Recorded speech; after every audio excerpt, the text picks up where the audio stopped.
In World War II, a lot of focus is on what happened on the battlefield, but it's also important to note what happened back home, because to make the war machine work properly, we had to be manufacturing products at home, we had to be taking care of families and doing all sorts of things.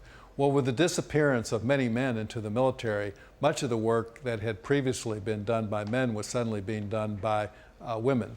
We had pictures of women as riveters in industrial factories.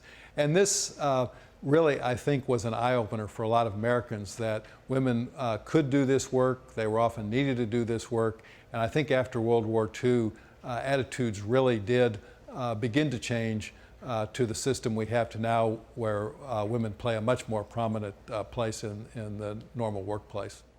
I was going to school during the war in Plains, and almost everything changed for us. We had to have stamps, war stamps, to buy sugar and to buy shoes.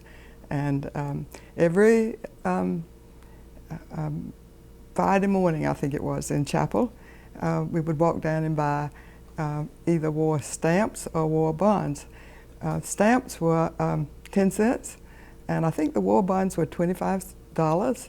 And so we had a little book that we put the stamps in, and I don't remember how many books it took, but we were always so proud when we had enough books to buy a war bond. And we had what we call the Victory Corps in school, and we had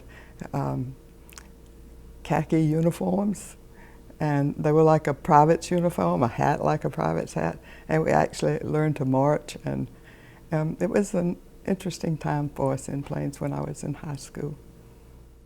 The United States performed great acts of heroism during World War II to help defeat the enemy.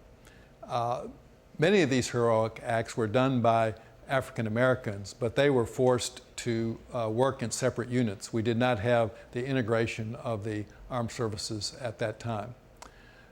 Right after World War II, Jimmy Carter graduated from the U.S. Naval Academy and joined the armed services, and he was part of the Navy when President Truman made the decision that the armed services should be integrated. In part, this was a recognition of the valuable role that African Americans had played in World War II, but it revolutionized the armed services and eventually the country.